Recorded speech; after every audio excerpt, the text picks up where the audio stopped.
Hello and a warm welcome to a very special podcast series, Unusual Suspects. I'm your host, Gaurav Choudhury. This is a series about unraveling stories of entrepreneurs, professionals, investors, technologists, innovators who are disruptors, yet not in your face. Their disruptions have consistently delivered on the purpose that they've embarked on. Their values are as strong as their mission. In each episode, I speak to one such leader, talking to her or him or them about their successes, about their failures, about their businesses, about the pivot moments and turning points, and of course, the little joys of life and work. Unusual Suspect streams on earshot.in, spotify.com, moneycontrol.com, and a host of other podcast streaming platforms and directories. We are doing this episode at a time when there is a significant transformation sweeping India's real estate sector.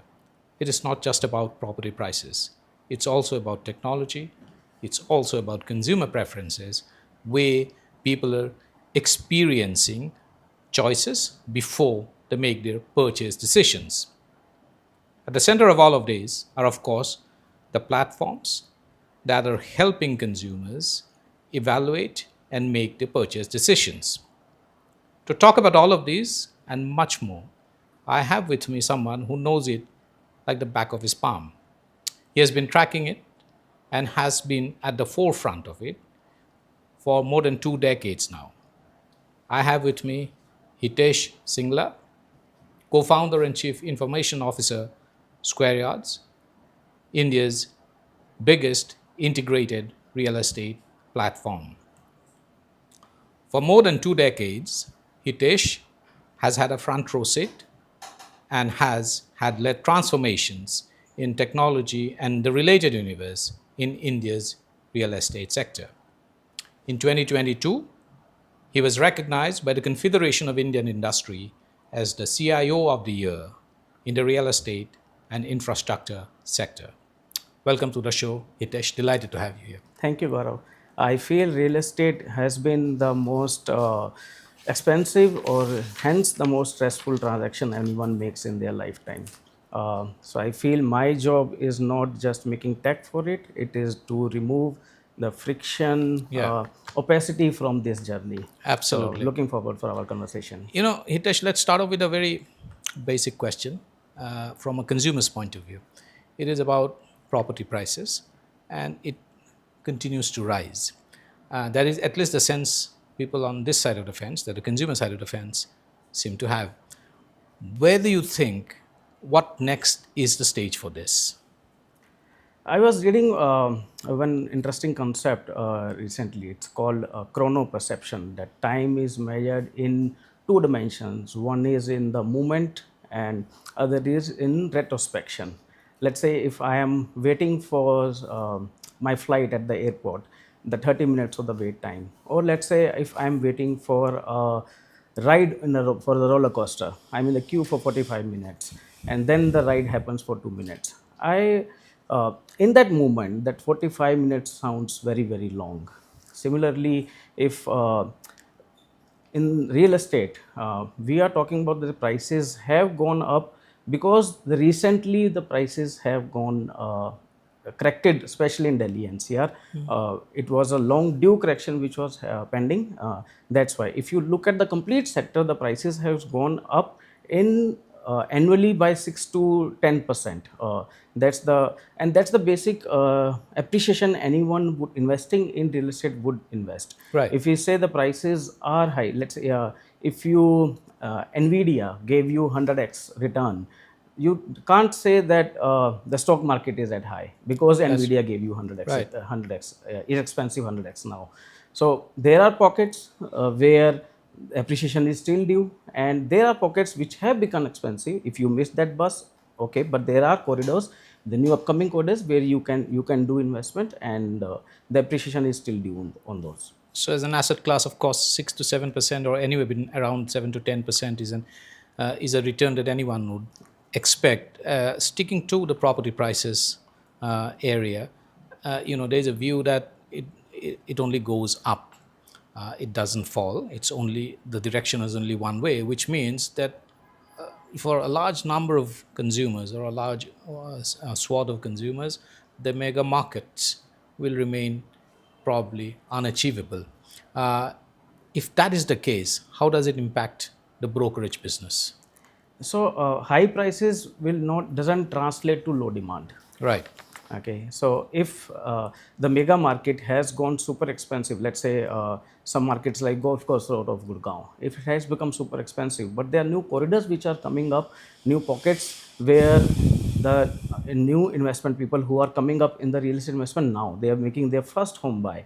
Okay, so they can invest on those properties. So that's why our role as a brokerage becomes more relevant, that where we guide the user to invest on those corridors. Recent infrastructure developments, metro connectivity, they are bringing up more and more areas. So India is still urbanizing rapidly, Right. and the demand of the homes will keep on rising in urban areas. So there will be new pockets which will develop over the time, over the years, and that's how you then someone who is investing for the first time in real estate, they need to think on those areas.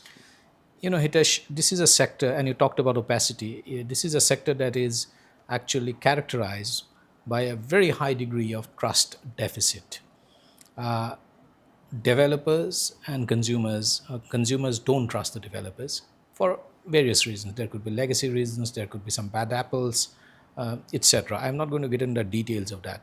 But how does artificial intelligence, and what is the potential for artificial intelligence to actually plug that trust deficit? Because this is a market in which the consumers and the sellers will have to meet midpoint, and trust is essential for that. So how can AI actually help achieve that?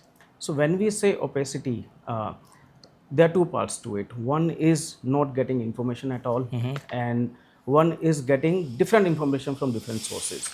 So what we are, so AI is not replacing humans here. Right. So AI is acting as a co-pilot and aiding the human interaction, where they are collating data from different sources lot faster than what humans can do. Right. So it's helping build that trust.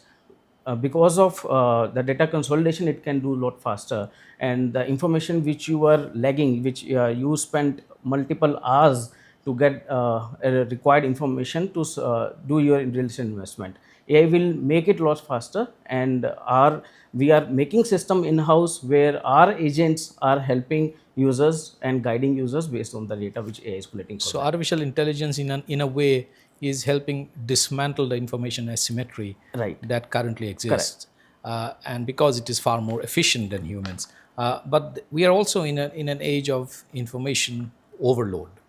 There is a lot of information flowing around, and it's not necessarily because of artificial intelligence. It's also because of the current context that we find ourselves in. In such a case, how can platforms be of great help? So what platforms have recently solved is the discovery issues, right? So earlier, if you need to, people were spending a lot more time in digitally on buying a phone rather than a home, Right. right?